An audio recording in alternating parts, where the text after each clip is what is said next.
warahmatullahi wabarakatuh. Perkenalkan, nama saya Asma Husna dengan stambuk A511 19008. Saya dari kelas B. Kali ini saya akan mengangkat tema tentang teori rasional emotif behavior therapy atau disingkat dengan REBT. Pendekatan rasional emotif behavioral therapy atau REBT adalah pendekatan behavior kognitif yang menekankan pada keterkaitan antara perasaan, tingkah laku, dan pikiran. Pendekatan ini dikembangkan oleh Albert Ellis melalui beberapa tahapan. Adapun pandangan dasar pendekatan ini tentang manusia adalah bahwa individu memiliki tendensi untuk berpikir irasional yang salah satunya didapat melalui belajar sosial. Di samping itu, individu juga memiliki kapasitas untuk belajar kembali untuk berpikir rasional. Pendekatan ini bertujuan untuk mengajak individu untuk mengubah pikiran-pikiran irasionalnya ke pikiran yang rasional melalui teori GABCDE. Menurut Kears and Christiani, seperti yang dikutip oleh Hartono dan Boy Sudarmargi, menyatakan bahwa pendekatan rasional emotif terapi ini menekankan pada proses berpikir konseli yang dihubungkan dengan perilaku serta kesulitan psikologis dan emosional. Pendekatan RET lebih diorientasikan pada kognisi, perilaku, dan aksi yang lebih mengutamakan berpikir, menilai, menentukan, menganalisis, dan melakukan sesuatu. Adapun landasan filosofi rasional emotif terapi tentang manusia tergambar dalam Question dari Epictetus yang dikutip oleh Ellis.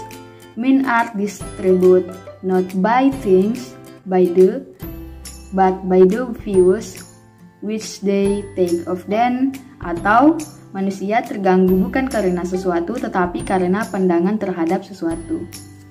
Adapun contoh dalam berpikir tidak logis yang biasanya banyak menguasai individu adalah: yang pertama, saya harus sempurna, dan yang kedua, saya baru saja melakukan kesalahan, aduh saya bodoh sekali. Yang ketiga, ini adalah bukti bahwa saya tidak sempurna, maka saya tidak sempurna.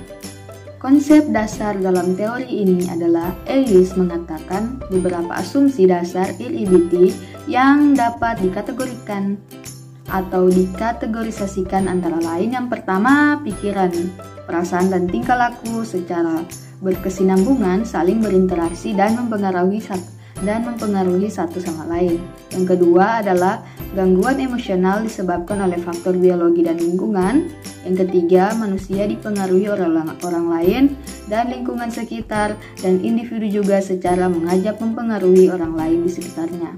Yang keempat adalah manusia menyakiti diri sendiri secara kognitif, emosional, dan tingkah laku. Individu sering berpikir yang menyakiti diri sendiri dengan orang lain.